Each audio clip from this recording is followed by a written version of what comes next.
They said, "You're too old to travel with us, Grandma. Just watch the house." But the next morning, when I woke up to a silent home, 3 missing suitcases, and a note telling me to pay the bills while they were gone, I understood something no mother ever wants to admit. My family had stopped seeing me as family. They saw me as a burden, a free maid, a guard dog for the house they believed would someday belong to them. They thought abandoning me was an act without consequences. But betrayal, when inflicted on the wrong person, becomes a warning. And when the elderly woman they underestimated decides to rise, she rises with a fire no one sees coming. By the time my son and his wife returned from their little luxury vacation, they learned the one truth they had forgotten. I raised them. I knew their weaknesses. And this home? It was mine. And I was done being left behind. The morning they left, the house was too still, too perfect, as if someone had pressed the pause button on my life. I walked room to room, looking for signs that this was some misunderstanding, a miscommunication, anything but what it truly was. But the evidence sat right there on the kitchen table, a single sheet of paper with numbers scribbled on it. The electric bill, water bill, gas bill, and even a suggestion to buy groceries for the month since they would be away relaxing and I had nothing else to do. At the bottom of the note, my daughter-in-law Melissa had signed her name with a flourish, as if she was signing a lease agreement with her servant. I sat down on the chair slowly, not because my age demanded it, but because my heart did. The betrayal wasn't loud. It was quiet, deliberate, well-timed. For years, they had been planning this, little comments here and there, suggestions that I should rest more, that I didn't need to attend family outings, and the constant reminder that I was safe at home while they lived their vibrant lives. My home had become my cage, and I hadn't even noticed. But abandonment has a way of clarifying things. I walked to the living room where pictures of us once decorated every inch of wall space. There we were, me carrying my son on my shoulders at a fair, me feeding him soup when he had measles, me hugging him after his graduation. But none of those photos included Melissa. She had always disliked me. She believed my son's love for me threatened her own place in the home. Over the years, she fed him small seeds of resentment, watering them with manipulation until my own child began seeing me as a nuisance. Still, I held on to hope. Hope that maybe one day he would remember the woman who raised him, the woman who held 2 jobs while caring for him after his father died, the woman who walked in the rain to parent-teacher meetings because we couldn't afford a taxi, the woman who stayed up countless nights nursing him through sickness and heartbreak.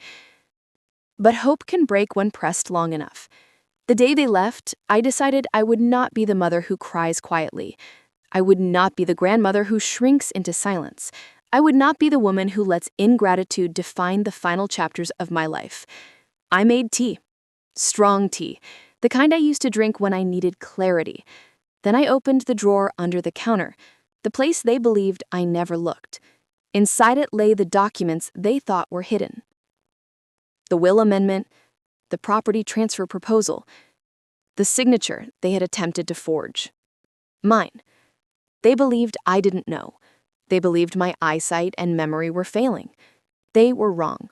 6 months earlier, I discovered the papers they tricked me into signing for insurance purposes. I took them to a lawyer. Quietly, secretly.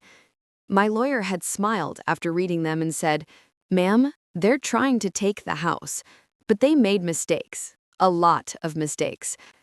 That day, I created an emergency plan.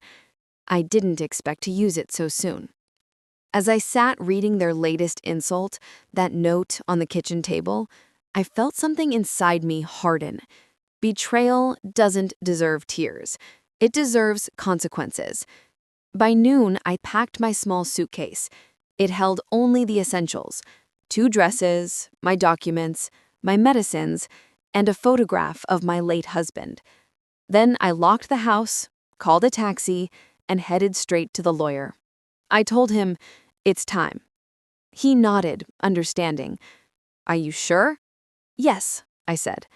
"They think they left me behind. They have no idea what they've walked into."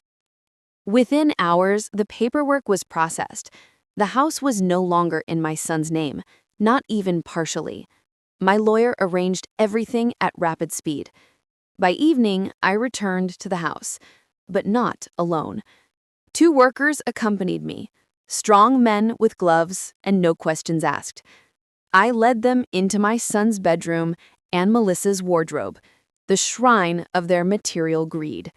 Designer bags, gold jewelry, expensive shoes, perfumes worth more than a month's salary, men's watches, electronics, all of it went into neat, sealed boxes. The workers asked, "Ma'am, lawn or garage?" "Lawn," I said calmly. "Front lawn." One by one, the boxes were carried outside.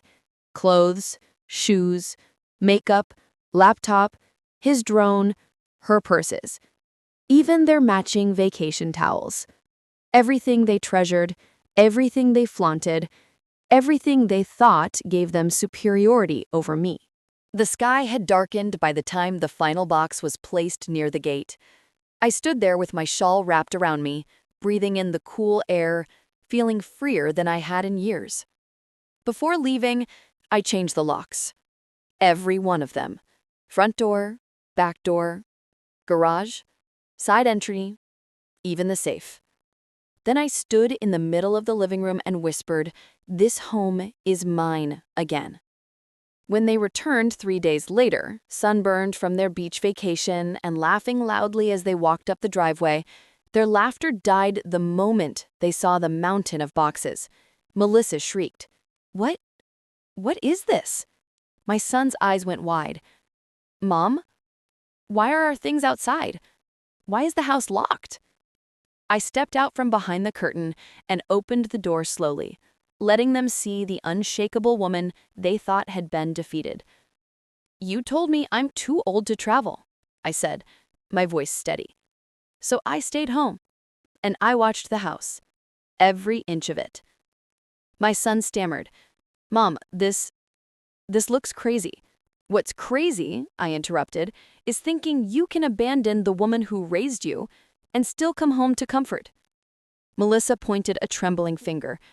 "You can't evict us. This house belongs to all 3 of us." I smirked. "Actually, it doesn't." I handed them the envelope. Inside were the finalized legal documents: deed transfer, ownership revocation, their forged signature report, and a restraining order request, just in case. My son's face drained of color.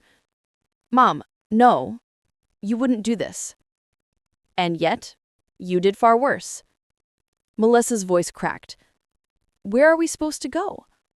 "Anywhere, as long as it's not here." His son pleaded, "We're family." "Family doesn't abandon," I replied. He took a step forward. "Please, just talk to me." "You had your chance. Every time you walked out the door without me. Every time you made plans and left me behind. Every time you treated me as a burden." Melissa grabbed his arm. "We'll fight this legally." "You're welcome to try. My lawyer is ready." They looked broken, standing among their boxes, the same way they wanted me to feel. But I didn't feel guilty. I felt liberated. They learned a lesson they tried to teach me. People are disposable when treated like burdens. With that, I stepped back inside, closed the door, and locked it. The silence that followed was peaceful. For the first time in years, I wasn't alone. I was free.